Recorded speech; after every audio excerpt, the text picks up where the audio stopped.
विपक्ष सरकार कह रही है विपक्ष करने ही नहीं दे रहा है काम। अरे अभी बात भी नहीं की है, अपने बात में को भी नहीं रखे। रूल 267 के तहत हम लखीमपुर खेरा का इश्यू को रखना चाहते थे, एसआईटी रिपोर्ट के ऊपर बहस करना चाहते थे, जो जिसके बारे में एसआईटी ने ये रिपोर्ट किया है कि ये जो लखीमपुर खेरा में किसानों का मर्डर हुआ है ये कॉन्स्पिरेटी है, ये कोई एक्सीडेंट नहीं है। तो कॉन्स्पिरेसी किसने किया, उसको किसने मदद किया, तो इसलिए हम चाहते थे कि जो मिनिस्टर है अजय मिश्रा जी वो रिजाइन दे। और क्यों प्रधानमंत्री जी उसको प्रोटेक्ट कर रहे हैं, क्या वजह है? जिस आदमी का सुपुत्र ऑलरेडी लोग पहले जो कहते थे वो साबित हुआ है एसआईटी में, तो वो इमीडिएटली उनको निकालना चाहिए। ये करते आया है, छोटी सी बात है तो पुलिस ऑफिसर को भी आप सस्पेंड करके बाद में इंक्वायरी करके रजिस्टर मिनिस्टरों को करते हैं।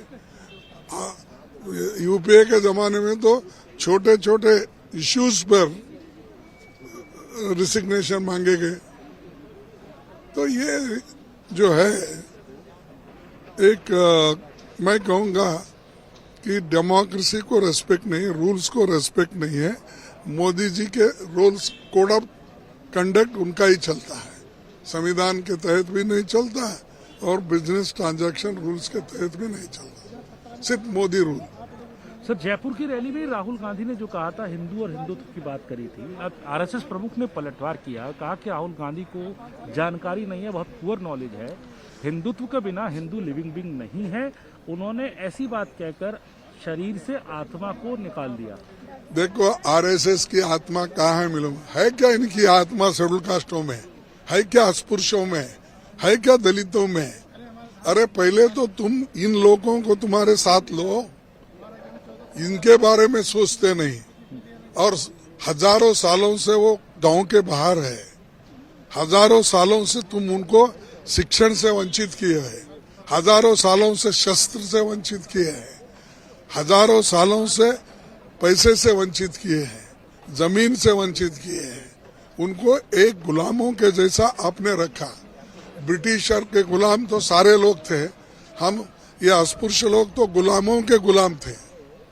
तो वो लोग ये बात करते हैं, तो अभी उनको समझना पड़ेगा, वो खुद पढ़े, अध्ययन करें, इस देश में स्थिति क्यों हो गई आज लोग क्यों पानी के लिए भी कहीं गए तो वहां पर लोगों से मार खा के आना पड़ता है, कहीं पूजा रूम में गए तो मार खा के आना पड़ता है। तो इनसे हमको कोई सीखने का नहीं है और उनकी खुद की नॉलेज पुअर है कि इस देश में एकता को एक रखने का और सभी हिंदू को लेकर चलने का। आखिरी सवाल सर आपसे, आपका लगभग 40 साल 50 साल का अनुभव है पार्लियामेंट का, असेंबली का।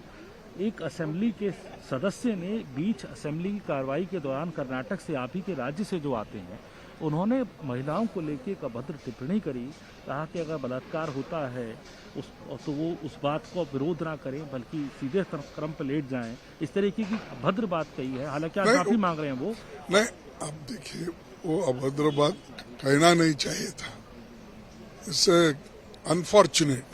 और वो बहुत एक्सपीरियंस आदमी है, 2 बार स्पीकर थे, मिनिस्टर थे और वो बड़ी लंबी उनकी पॉलिटिक्स में छलान है।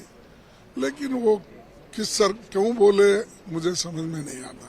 तो खैर अब माफी मांगे हैं तो अब हो गया, अब माफी मांगने के बाद उसको वहां पर छोड़ दीजिए, फिर उसको बहुत लंबित करने में कोई नहीं। लेकिन ऐसी बातें नहीं करना मैं नहीं चाहता, ये ऐसी बातें करे इसका कोई अप्रिसिएशन नहीं, लोग सभी कंडेम कर रहे हैं।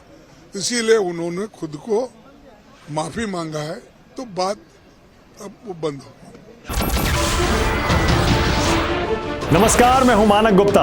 अगर आपको हमारा ये वीडियो पसंद आया हो तो इसे लाइक और शेयर जरूर करें और हाँ, हमें सब्सक्राइब और फॉलो करना ना भूलें ताकि आप देश और दुनिया की कोई खबर मिस ना करें। तो जुड़े रहिए हमारे साथ और देखते रहिए News 24।